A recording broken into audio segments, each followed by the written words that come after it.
Jai Mata Di friends, today we are going to discuss The Rivals by Richard Brinsley Sheridan.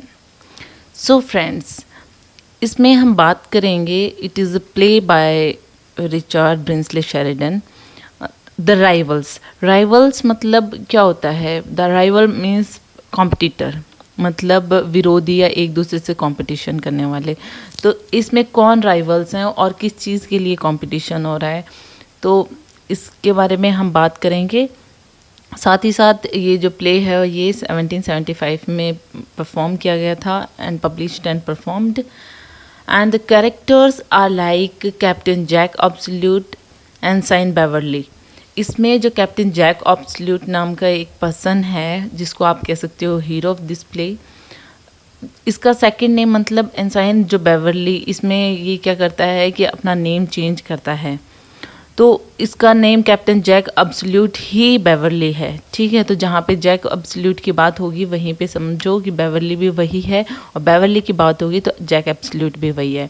एक young aristocrat है और ये Lydia से love करता है, और लीडिया लैंग्वेज से, और उसी की वजह से इसने ये नाम चेंज किया है। एक्चुअल में मैं आपको थोड़ा सा ओवरऑल बता देती हूँ इस प्ले में क्या होता है कि जो कॉम्पिटिटर्स हैं वो किस लिए हैं? लीडिया के लिए, क्योंकि लीडिया को लाइक करता है बेवरली और आप कह सकते हो जैक। दोनों ही एक ही पर्सन है, तो जैक या बेवरली तो ये लीडिया को पसंद करते हैं। तो लीडिया को पसंद करते हैं तो इसमें और भी दो शूटर्स हैं जो लीडिया के लिए कंपटीशन करते हैं इसके साथ में। तो लीडिया लैंग्वेज है ये जैक को ही लाइक करती है, लेकिन जैक ने नेम चेंज क्यों किया है लीडिया के लिए? वो इसलिए क्योंकि लीडिया जो है वो नॉवेल्स वगैरह पढ़ती है, और नॉवेल्स वगैरह में इसको जो हीरो होते हैं वो ऐसे पसंद होते हैं, मतलब जो आप कह सकते हो गरीब होते हैं। तो गरीब में इसको ऐसे लगता है कि उनकी लाइफ में एक थ्रिल होता है, तो एडवेंचर होता है उसमें। तो इस वजह से वो अपने लिए भी किसी पर्सन को लाइक करेगी तो वो भी पुअर होना चाहिए। तो जैक अब्सोल्यूट जो है वो एक रिच पर्सन है, इसलिए इसने बेवरली नाम जो अपना चेंज कर लिया है लीडिया के लिए। सर एंथनी एब्सोल्यूट की बात करें तो एंथनी एब्सोल्यूट जो है ये जैक एब्सोल्यूट का फादर हैं, और ये इनके जो फादर हैं वो चाहते हैं कि ये जो मेरा बेटा है वो मेरी पसंद से शादी करे। मिसिज मेलाप्रॉप जो है ये लीडिया की आंट है। बहुत बार ये मतलब पूरे प्ले में ही इसकी वजह से काफ़ी कॉमेडी होती है, क्योंकि ये बहुत वर्ड्स मिस यूज़ करती है, मतलब सिमिलर वर्ड्स को एक वर्ड जो होता है उसके सिमिलर अनदर वर्ड्स बोलती है प्ले के अंदर, जिसकी वजह से कॉमेडी होती है। कि क्योंकि इसमें ये चीज़ है कि उसका मीनिंग जो है वो बिल्कुल डिफरेंट आता है उस वर्ड का। उसको लगता है कि मतलब सिमिलर से ही है, लेकिन उसका मीनिंग बहुत डिफरेंट हो जाता है उस बात का।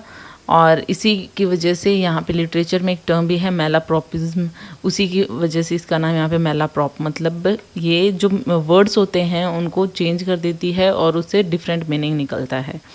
बॉब एकर्स जो हैं एक कंट्री स्कायर हैं, वो लीडिया से लव करते हैं। जैसा कि मैंने बताया जो दो और शूटर्स हैं लीडिया के लिए वो बॉब एकर्स हैं और सर लुइस और ट्रिगर हैं। तो लूसियस जो हैं वो और एकर्स दोनों ही इसके शूटर्स हैं लीडिया के। और यहाँ पे जो लूसियस है वो एक्चुअल में तो वो लीडिया से लव करता है, लेकिन लीडिया को जब वो लेटर देता था तो वो एक्चुअल में जो लीडिया की जो आप कह सकते हो मेड जो है लूसी, वो उसकी आंट के पास पहुंचाती थी। और यहाँ पे और लूसियस और ट्रिगर को लगता था कि वो लेटर्स हैं वो लीडिया के लिए जा रहे हैं और लीडिया ही मुझे रिस्पॉन्स कर रही है, इसकी वजह से गलतफहमी हो जाती है। फॉकलैंड जो है ये जैक के फ्रेंड हैं, आप कह सकते हो बेवरली जैक एक ही पर्सन है, तो इसके फ्रेंड हैं और ये जूलिया को लव करते हैं। जूलिया जो है वो भी फॉकलैंड को लव करती है, बट यहाँ पे एक और चीज़ है कि इन दोनों में काफ़ी फाइटिंग होती है। यहाँ पे फॉकलैंड जो है वो बात बात पे जूलिया पे शक करता है, उसको इनसिक्योरिटी फील होती है कि जो मेरे से लव करती है ट्रू है या नहीं है। लूसी जो है जैसा कि मैंने बताया ये लीडिया की मेड है, और बहुत सारी मिसअंडरस्टैंडिंग्स इसी की वजह से क्रिएट होती हैं। और एक्चुअल में जो ये बातें होती हैं कि बेवरली और यहाँ पे लीडिया के बीच में जो लव अफेयर होता है उसके बारे में इसकी जो आंट होती है मिसिस मेलाप्रॉप, ये जो हैं ये लीडिया की आप कह सकते हो गार्जियन है, और मेलाप्रॉप की जो लीडिया है वो नीस है।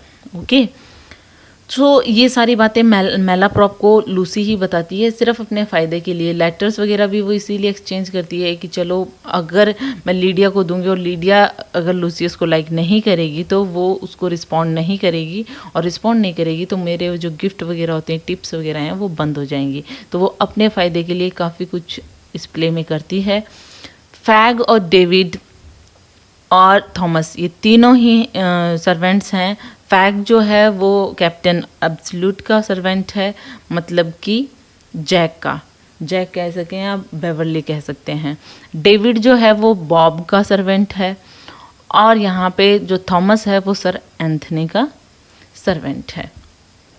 सो इस प्ले की बात कर लेते हैं। ये कैरेक्टर्स थे, और जैसे कि मैंने बताया ये जो है प्ले है ये 5 एक्ट का प्ले है, रिचर्ड ब्रिंसले शेरिडन के द्वारा लिखा हुआ कॉमेडी है, and produced and performed at Covent Garden theatre in 1775 में इसे परफॉर्म किया गया था।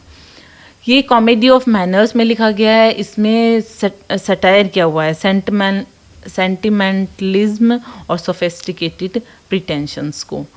तो यहाँ पे जब शुरू होता है ये प्ले तो ये बाथ में शुरू होता है, सिटी ऑफ बाथ में, और यहाँ पे 2 सर्वेंट होते हैं, फैग और थॉमस। जैसा कि मैंने बताया ये जो सर्वेंट्स हैं ये सर एंथनी का है, और एक जो उनका बेटा है उनका सर्वेंट है। तो ये 2 आपस में मास्टर्स के बारे में बात कर रहे हैं। थॉमस जो है वो कहता है फैग से कि उसका जो मास्टर है, क्योंकि थॉमस जो है वो सर एंथनी का सर्वेंट है, और वो कहता है कि जो मेरा मास्टर है वो यहाँ पे अपनी फैमिली के साथ में शिफ्ट हो गए हैं। फैग जो कहता है कि फैग से पता चलता है कि वो सर एंथनी के सन जो कैप्टन एब्सोल्यूट जैक एब्सोल्यूट या फिर कह सकते हो कि एनसाइन बेवर्ली के लिए काम करता है, जो फैग है वो। तो यहाँ पे इन दोनों की जब बातें होती है, लेकिन ये बाद में मतलब जो सीन है वो शिफ्ट हो जाता है, और जैसा कि मैंने बताया यहाँ पे जैक जो है वो लीडिया का अफेक्शन पाने के लिए वो क्या करता है, पुअर पर्सन बनता है। क्योंकि यहाँ पे जब लीडिया का ड्रेसिंग रूम में सीन शिफ्ट होता है तो लीडिया को भी इसी तरीके से दिखाया जाता है कि वो नॉवेल्स को बहुत ज़्यादा लाइक करती है। उसकी जो मेड सर्वेंट है लूसी, वो उसको मतलब जो भी उसकी मिस्ट्रेस को जो नॉवल चाहिए थी उसके बारे में बात कर रही हैं, और उसको नॉवेल्स में ऐसी स्टोरी और पढ़ने का शौक़ है, और ऐसे लोग पसंद हैं और ऐसी लाइफ पसंद है जिसमें पॉवर्टी होती है। उसको ऐसे लगता है कि उसमें ज़्यादा एडवेंचर होता है उस लाइफ में। जूलिया जो है वो लीडिया की कज़िन है, वो आती है। जैसा कि मैंने बताया था जूलिया जो फॉकलैंड से लव करती है। तो यहाँ पे वो दोनों बातें करती हैं। लीडिया उसे बताती है जूलिया को कि मतलब मैं ऐसे एक पर्सन से लव करती हूँ, बेवर्ली नाम के एक पर्सन से, और जो मेरी गार्जियन है मिसिस मेलाप्रॉप उसको ये सब कुछ पता चल गया है, पता नहीं कैसे पता चला। और जैसा कि मैंने बताया लूसी ने ही सब कुछ बताया है उसे। तो मिसिस मेलाप्रॉप को जब ये बात पता चलती है तो वो उसको डिनाई कर देती है कि तुम ऐसे पुअर पर्सन से शादी नहीं कर सकती हो, ये मतलब हमारी क्लास के लिए भी सही नहीं है और तुम्हारी लाइफ के लिए भी सही नहीं, मतलब उसको मना कर देती है वो। तो यहाँ पे साथ ही साथ मिसिस मेलाप्रॉप के बारे में एक और चीज़ पता चलती है कि ये खुद भी एक आयरिश पर्सन है, सर लूसियस उसके साथ लव करती है। लूसियस भी उसको लेटर लिखता है लेकिन उसको नहीं लिखता, वो लीडिया को लिखता है। तो उसको लगता है कि लूसियस भी उससे लव करता है। जूलिया यहाँ पे लीडिया की ये जो बात सुनती है कि वो किसी पुअर पर्सन से शादी करेगी, तो लीडिया को मतलब ऐसा कैसे कर सकती है, जूलिया को विश्वास नहीं होता। तो लीडिया लेकिन ये सब कुछ करने के लिए डिटरमिन्ड है काफ़ी। और इस चीज़ के लिए जब उसके जो आंट है, गार्जियन है मिसिस मेलाप्रॉप, ये कहती है कि तुझे 2/3 अपनी फॉर्चून देनी पड़ेगी, तो वो उसके लिए भी तैयार हो जाती है। मतलब उसको नहीं करनी है रिच क्लास में शादी। जूलिया जो है वो उसको ऐसे लगता है कि ये कितनी पागल है जो ऐसे काम कर रही है, जो लीडिया है वो। तो लीडिया भी यहाँ कहती है कि जो तुम्हारा फियांसे है फॉकलैंड वो कौन से अच्छे हैं, मतलब वो भी तो तुमसे कितना जेलस फील करते हैं, तुम आपस में हमेशा लड़ाई करते रहते हो, मतलब वो कभी भी तुम पे ट्रस्ट नहीं करता है। तो ऐसी बातें करती है। लेकिन जूलिया फिर भी ये कहती है कि मैं उससे करती हूँ, मीन्स फॉकलैंड से लव करती है वो।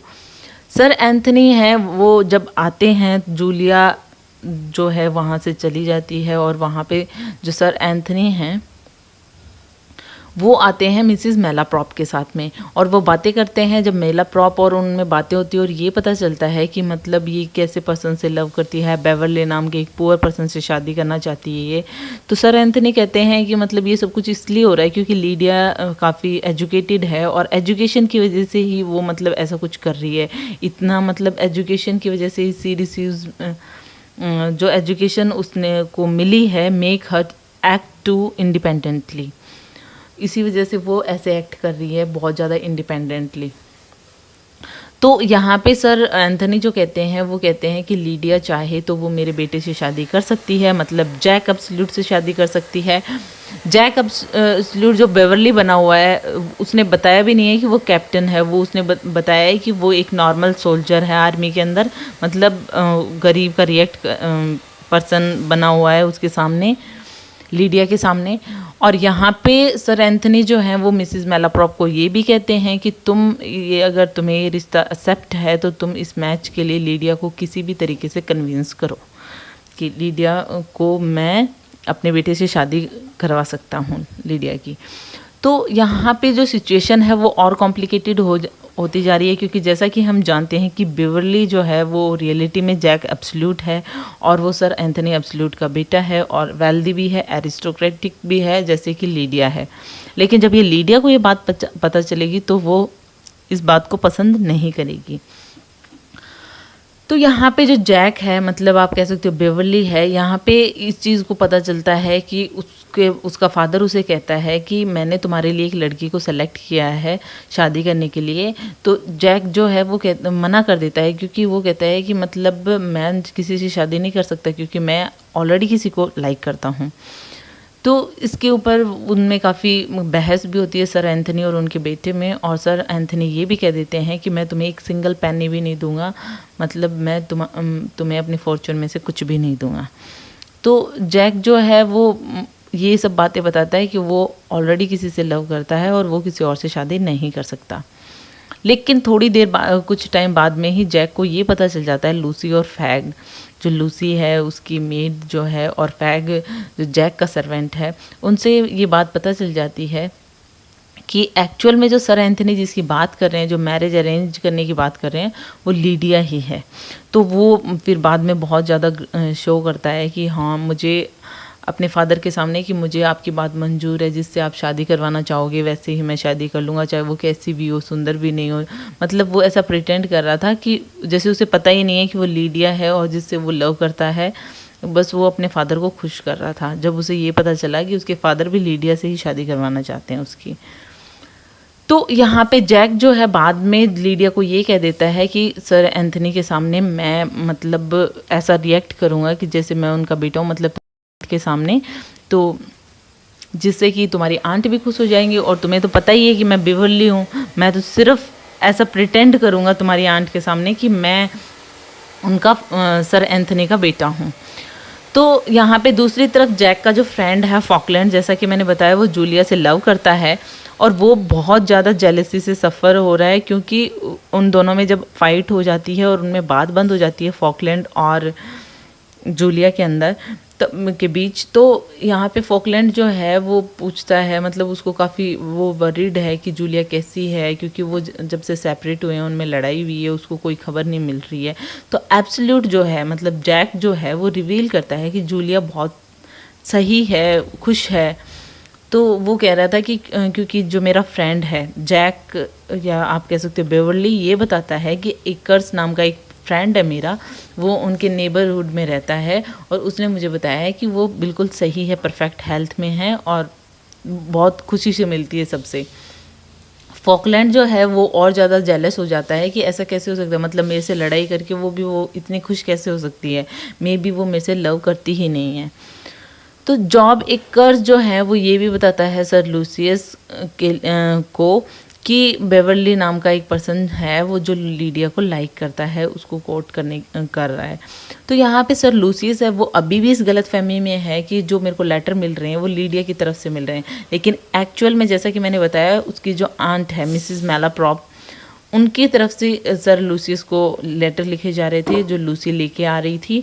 और साथ ही साथ एक और चीज़ है कि यहाँ पे वो नेम जो है वो भी चेंज कर रखा है मिसिज़ मेलाप्रॉप ने, वो डेलिया नाम से उसको लेटर्स लिखती है। तो यहाँ पे जो बॉब एकर्स है यहाँ पे वो भी लाइक करता है अब लीडिया को। सर लूसियस जो हैं वो भी लीडिया को लेटर लिख रहे हैं और उनको लग रहा है कि मेरे को रिस्पॉन्स मिल रहा है लीडिया की तरफ से, means she also likes me. Sir Lucius जो हैं वो इमीडिएटली डिक्लेयर कर देते हैं कि एकर्स को मतलब चैलेंज करना चाहिए बेवर्ली को ड्यूएल के लिए और उसको मानना चाहिए ताकि मतलब जो उसका लव है वो उससे मिल जाए। तो एकर्स जो है वो जाता है और चैलेंज नोट भी लिखता है, जैक को ही देता है और जैक कहता है कि ठीक है मैं बेवर्ली को दे दूँगा। मतलब इस तरीके का कि एक्चुअल में एकर्स जो है वो उसका फ्रेंड है, बॉब एकर्स जो है वो जैक का फ्रेंड है, लेकिन उसको नहीं पता कि जैक और बेवर्ली एक ही पर्सन है। उसको तो ये है कि मैं बेवर्ली से ड्यूएल करने वाला हूँ। अब यहाँ पे मिसिस मेलाप्रॉप है वो अगेन बुलाती है जैक को लीडिया से मिलाने के लिए। लास्ट टाइम मिलाया था तो वो गलत फहमी में ही मतलब मिलकर आ गया था, मिसिस मेलाप्रॉप को पता ही नहीं चला कि एक्चुअल में ये बेवर्ली और जैक एक ही पर्सन है।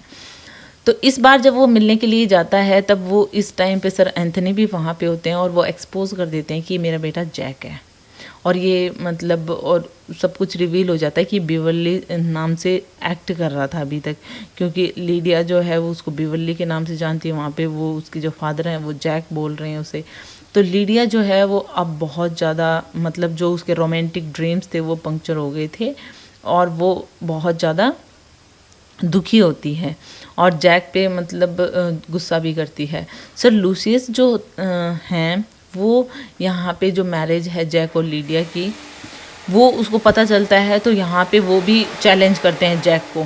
मतलब उनकी तरफ से तो लूसियस ने जैक को चैलेंज किया है और बॉब एकर्स ने बेवर्ली को किया है। अब देखते हैं आगे क्या होता है।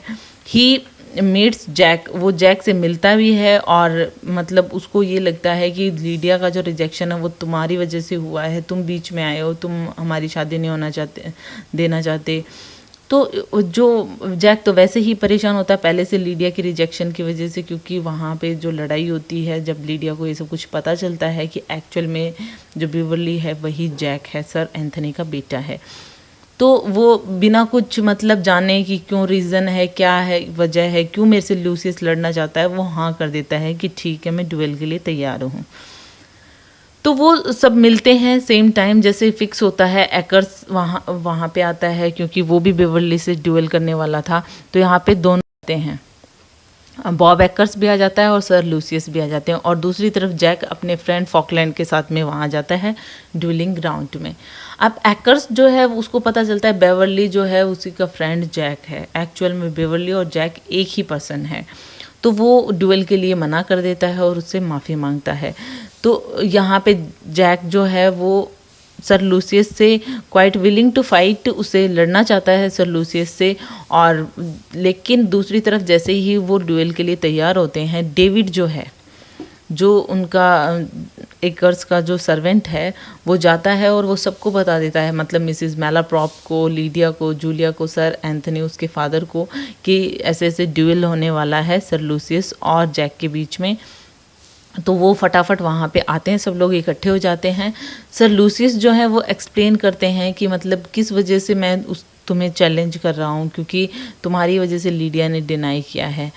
तो वो जब ये चीज़ जहाँ पे जब वो लीडिया वहाँ पे आ जाती है और वो सब कुछ बताता है कि लीडिया मेरे से लव करती है, तो वो लीडिया बिल्कुल मना कर देती है सर लूसियस को कि ऐसा बिल्कुल भी नहीं है, मैंने तुम्हें कब लेटर लिखे।